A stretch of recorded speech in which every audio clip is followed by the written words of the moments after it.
You guys asked, so you shall receive. The hubs are our homes in Souls games. They are where we return to stock up after a day of getting pounded and ripped to pieces by this brute. And you guys wanted me to rank them, so I am. Let me know your ranking down below.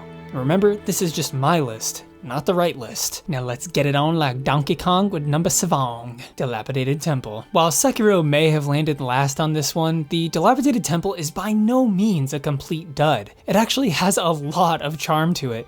Kuro's room also is just almost like a second hub anyways, which is really cool, but it does mean that the attention is slightly split away from the original, as you lose the need to come back here regularly once you hit the late game. As for why this place is awesome though, well, we have a boss rush now available after an update, and a training arena to practice the complex combat of Sekiro. Sure, the cast of characters here is definitely less extensive than, let's say, Round Table Hold from Elden Ring, but that means that the few that are here are more fleshed out. It's more intimate. You really get to know Emma, especially as the game progresses. Another huge plus is the direct connection to the rest of the world. This isn't a completely isolated hub off in the corner of your fast travel map. You get straight into the action from here. The snowy atmosphere is distinct from the rest of the series, providing contrast and just really such an awesome visual appeal. One of my favorite moments of the entire game was leaving the Dilapidated Temple for the first time and seeing the glistening sun reflecting off the freshly fallen snow. As for why it places last though, well, it's just really limited in size and discovery. There isn't too much to check out, too much to do,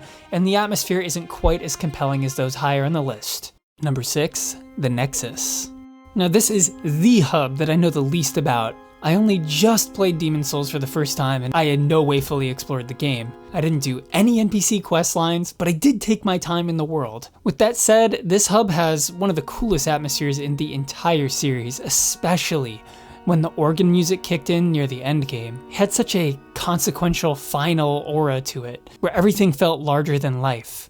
Of course, the actual layout of it all is very, very video gamey, with each archstone representing a new world to teleport to, which definitely isn't my favorite choice, but outside of that, it was pretty iconic. From the giant statue to the Maiden in Black and the interesting characters and whatnot, I loved the vibes, but I'm gonna have to leave it here as it felt mildly limited compared to those above it on the list, but still more memorable than the Dilapidated Temple. Number 5, Firelink Shrine from Dark Souls 3. My first hub. There's a lot to love here, but let's get my negative out of the way first. Yep, it's isolated from the rest of the world, and it's kind of like part 2 of another hub. While it's quite different from the OG Firelink, it still feels kind of like an echo of a wholly iconic idea. Of course, the first time I showed up here, I didn't know any of that, and this is one of my personal favorites in the series for a long time. But those two minor issues have seen it fall from grace just a tiny bit. Outside of that though, this place actually masters the atmosphere that's missing from some of Dark Souls 3's early levels. I think the music is some of my favorite hub music in the entire series. There's a massive cast of distinct and memorable characters who make this their home temporarily or permanently. Andre returns and is as Andre as ever. You got Grey Rat, the Firekeeper. I love that the Lords of Cinder's thrones are just sitting there, tempting you to venture into the world and conquer your defined mission. It's nice having the direction that Dark Souls 3 provides to make the mission a little bit less ambiguous than Dark Souls 1, while still having the complexity that requires thoughtful consideration to fully grasp the plot. I loved going around and reading the titles on those massive thrones. It just really built up these figures in my mind, and I love even more how the game came full circle by the end. You ended up placing every lord in their respective throne and consequently reached that dazzling endgame. If this wasn't a retread of some awesome story beats from Dark Souls 1, this would rank even higher. But even with that consideration, it's a banger of a hub. And with all that said, on top of that, it has the secret tower to explore just outside, with plenty of hidden items and basically a mini-boss in the katana-wielding guy who clearly watched way too much anime. I have the power of God and anime on my side! Wait, Number 4, Round Table Hold.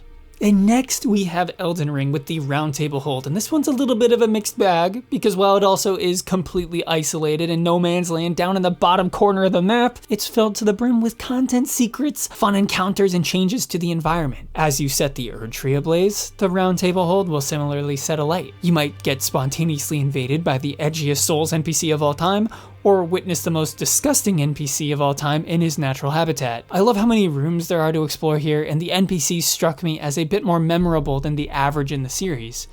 Rodrika and Hugh particularly are sights for sore eyes, and a massive improvement on Andre from Dark Souls 3, as even though I love having him around, he is a repeat character of one we've already seen in the previous game. So because Elden Ring is more of a spiritual successor to Dark Souls, we have the opportunity for all new types of interactions and NPCs, and I think they really made the most of it here. We got the Twin Fingers, or the Intimate Fia time, the Dung Eater questline, or the random NPC that I have no idea why he's here, but God, why is he so hard? While it's definitely easy to have some recency bias, as Elden Ring is the newest game and the biggest game here, I think they did a great job at making a solid hub, even though it's completely disconnected from the world at large.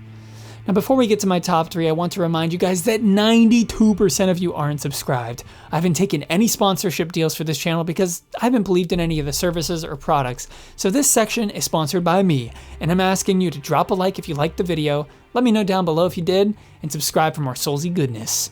Let's get back to the video. Number 3. Firelink Shrine from Dark Souls 1. By far the most iconic of the series. I mean, the music alone is enough to send people into waves of nostalgia and shock. Guys, stop crying, I just played one note. Firelink Shrine is more than a hub. It's a representation of the ambitions and possibilities of the Souls series. After traveling through the world of Lordran, fighting monsters and bosses on the way, you slowly progress until you hear the familiar wave of strings known as the Firelink Shrine theme. It makes you start to actually recognize the layout of the map in your head, and that moment made the world feel more connected and real than our own at times.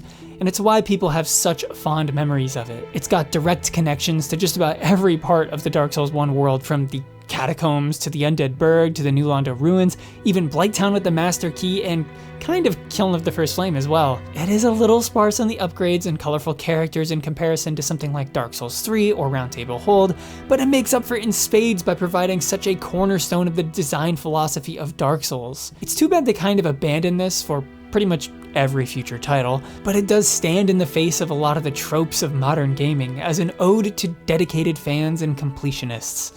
It exemplifies the possible rewards of taking time to earn something. Imagine a Dark Souls with fast travel right at the beginning and twice the bonfires. At least to me, the entire experience would have been ruined because that meticulous balance is the game. As opposed to future titles, which emphasize more harsh challenges and shorter bursts, this game is an endurance run where you have to get through massive chunks of the game with enemies that chip away at you over time.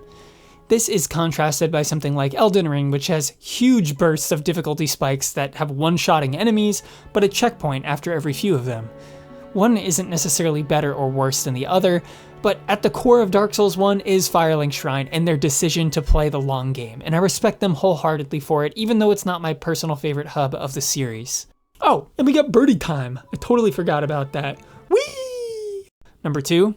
Hunter's Dream. Okay, so yeah, this place is awesome. We got great aesthetic, and the music's iconic, and we got the characters, yada yada. Every place has that, but bro, the final battle that takes place here and is one of the coolest arenas in the entire series, one of the biggest surprise enemies in the series. With that alone, the Hunter's Dream catapulted to second in the rankings, despite everything else it has going against it. It's a completely isolated world with teleporting stones, similar to the Archstones of Demon Souls. It has only a couple of NPCs to its name, and it's still a top 2 quality because of that damn Gehrman fight. This whole massive field of flowers was just here the whole time, and you just barely can't see it around the corner. It's held secretly, but in such close proximity that it makes the reveal all the more special and genius. Outside of that though, there are huge highlights like seeing the building on fire for the first time, all of your interactions with Gehrman and the doll, the creepily awesome trees in the background that kind of remind me of Elden Beast's arena, and the little messenger boys, which show up every time you want to try to shop. I know I'm putting a lot of weight on the Gehrman component, but seriously, every hub is really cool in its own unique way, so one that goes above and beyond in the way of having an entire final boss battle here has to get mad props despite some other minor shortcomings. The thing with these rankings is that I could actually totally understand putting pretty much every one of these hubs in pretty much any position, because all of them really do have a unique charm to them. But hopefully you can understand why I put what I did where I did. But number 1, yeah, I can't believe I'm saying this, is gonna be Dark Souls 2 with Majula. We did it, guys! Dark Souls 2 won something, boys! Woo! I'm so proud of him. He's growing up. In all honesty, walking up on Majula for the first time is a memory that I won't ever forget. The tutorial section of Dark Souls 2 is so visually bland with these shaded and grimy forested sections. kind of like Dark Souls 3. So when you finally do peek around the corner and behold these glorious golden rays, it's simply a sight for sore eyes. You then have the waves crashing against the rocks in this beautiful coastal town, a brief respite from the collapsing world around you. You can see many of the places that you'll venture to in the distance, just like from Limgrave and Elden Ring.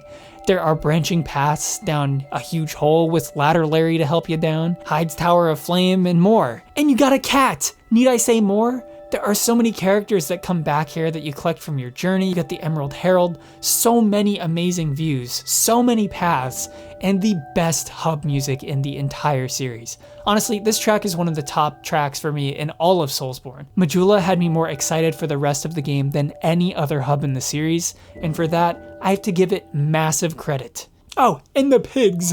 They will F you up, but man do I love them. So yes, Majula is my favorite hub in all of Soulsborne. But let me know your rankings down below. And thanks for watching. Peace.